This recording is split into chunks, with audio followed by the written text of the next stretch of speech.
¿Alguna vez has mirado tu trayectoria de vuelo en esa pequeña pantalla frente a ti y te has preguntado, ¿por qué estamos volando de esta manera? Mira el mapa de rutas de vuelo globales y notarás algo extraño. Uno de los cuerpos de agua más grandes de la Tierra, el Océano Pacífico Sur, está casi completamente vacío de huellas de aviones. Es como si los pilotos lo evitaran deliberadamente. Y lo son. Hoy voy a mostrarles por qué esta enorme extensión de nuestro planeta se ha convertido en la mayor tierra de nadie de la aviación. Lo que estamos viendo no tiene que ver solo con conveniencia o incluso con ahorro de combustible. Se trata de supervivencia. Porque cuando vuelas sobre el Pacífico Sur, te comprometes a realizar uno de los viajes más aislados de la Tierra, donde la opción de aterrizaje de emergencia más cercana podría estar a más de 3 horas de distancia. El Pacífico Sur, bueno, no es solo grande, es enorme. Cubre más de 27 millones de millas cuadradas. Para ponerlo en perspectiva, es más grande que toda la Tierra del planeta junta. Pero el tamaño por sí solo no es lo que pone nerviosos a los pilotos. Es el vacío. Pensemos en los vuelos sobre el Atlántico Norte. Están cruzando un océano también, ¿verdad?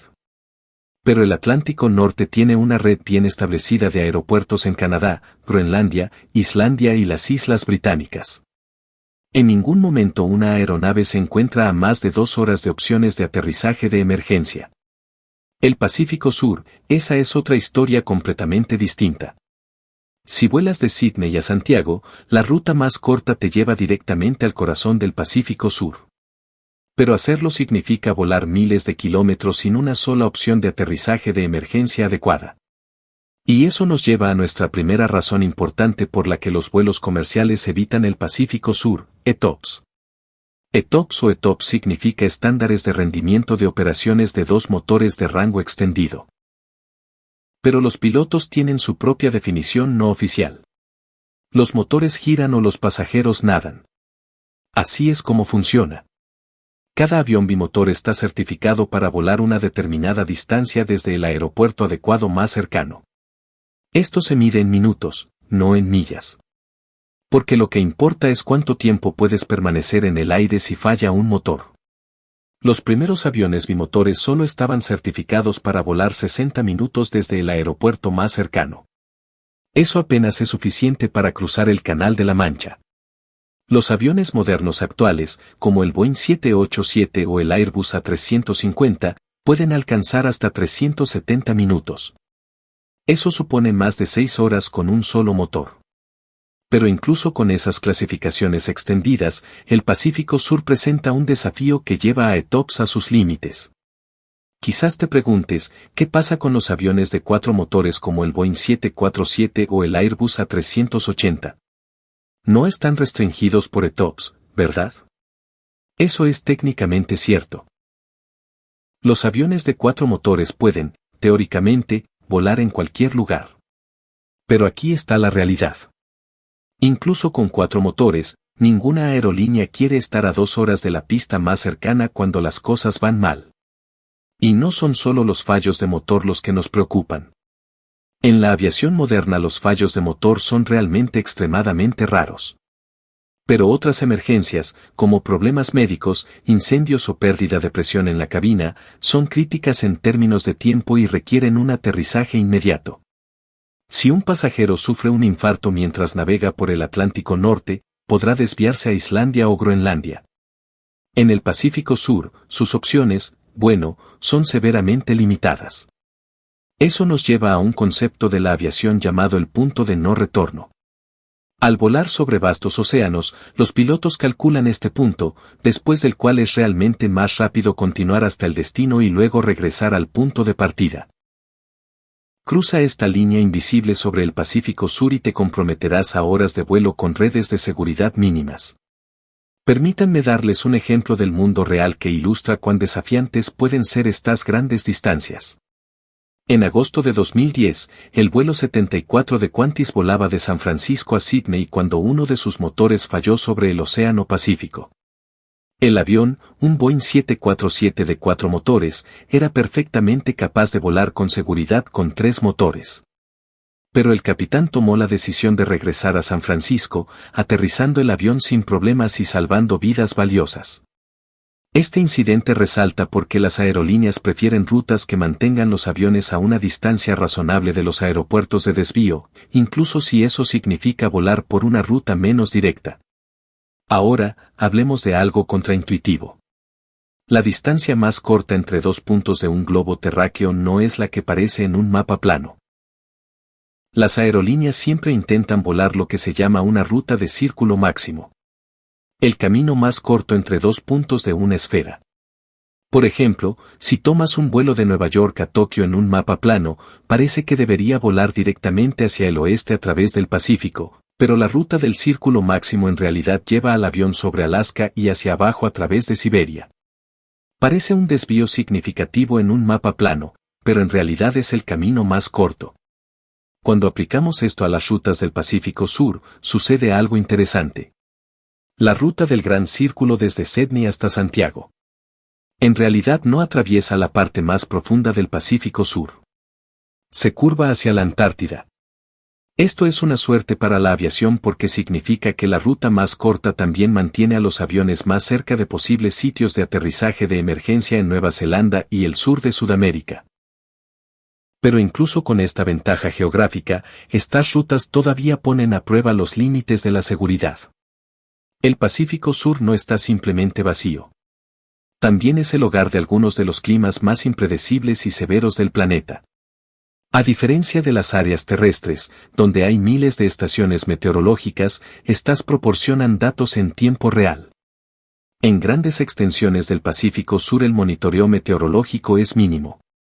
La cobertura satelital ayuda, pero su pronóstico sigue siendo menos preciso que el de las zonas superpobladas. Esto es importante debido a un fenómeno que los pilotos temen, el sueño en chorro.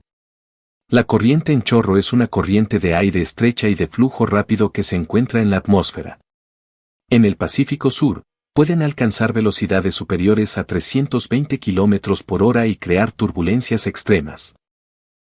Sin la capacidad de pronosticar con precisión y evitar estas condiciones, los vuelos sobre el Pacífico Sur enfrentan otra capa de riesgo, especialmente durante la temporada de ciclones de noviembre a abril. Pero el clima no solo afecta la comodidad, sino también los cálculos de combustible.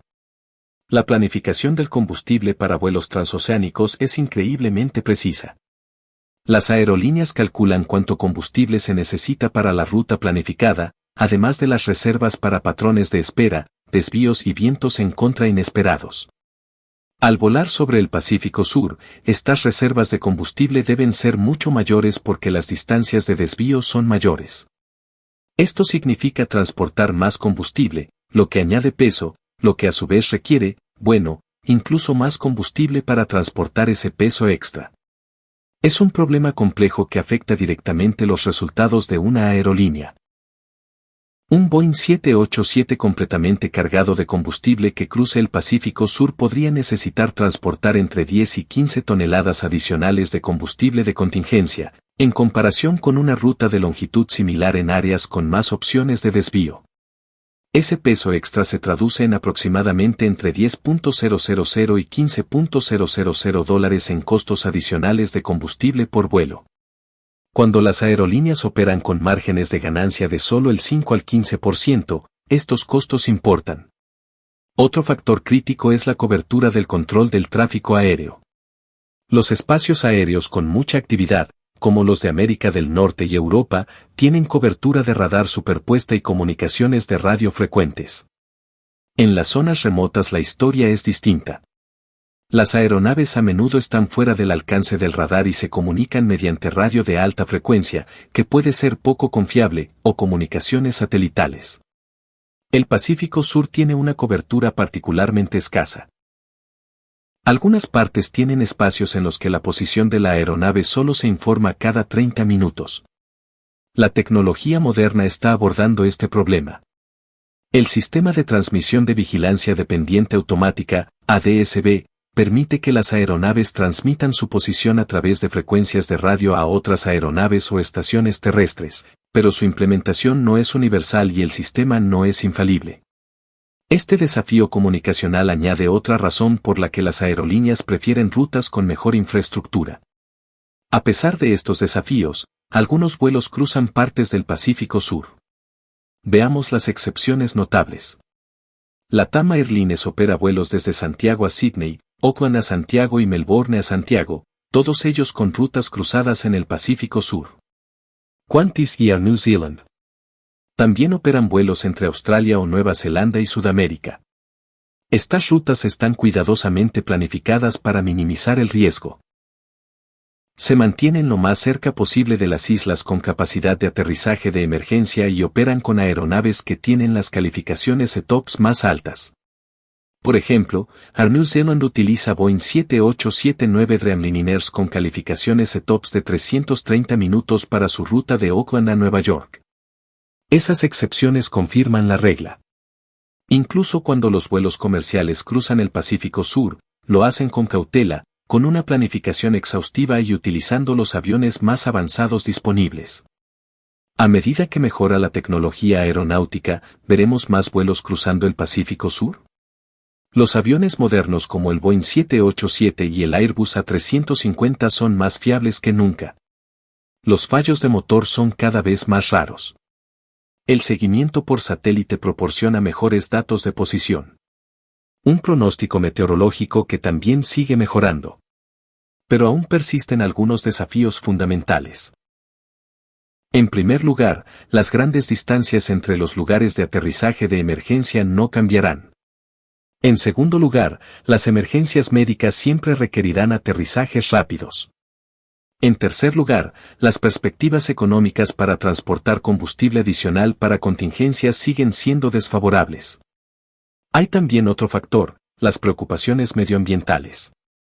A medida que la aviación enfrenta una presión cada vez mayor para reducir las emisiones de carbono, las rutas ultralargas que requieren transportar combustible adicional pueden volverse menos atractivas, no más. La industria está evolucionando. Conceptos como los aviones propulsados por hidrógeno y los algoritmos avanzados de planificación de vuelos podrían eventualmente cambiar el modo en que abordamos las rutas del Pacífico Sur. Pero por ahora, el enorme vacío del Pacífico Sur sigue siendo el mayor desafío para la aviación. Un recordatorio de 30 millones de millas cuadradas de que en la aviación, la distancia más corta entre dos puntos no siempre es la mejor ruta. Entonces, la próxima vez que estés en un vuelo y notes que tu camino parece tomar un desvío, recuerda que no se trata solo de llegar del punto A al B, se trata de llegar de manera segura. El vacío del Pacífico Sur continúa influyendo en la aviación mundial de maneras que la mayoría de los pasajeros nunca se dan cuenta. Es un ejemplo perfecto de que la aviación no se trata solo de volar aviones. Se trata de gestionar el riesgo en uno de los entornos más hostiles en los que opera el ser humano. ¿Qué opinas? ¿Te sentirías cómodo en un vuelo que te llevara a horas del aeropuerto más cercano? Déjamelo saber en los comentarios a continuación.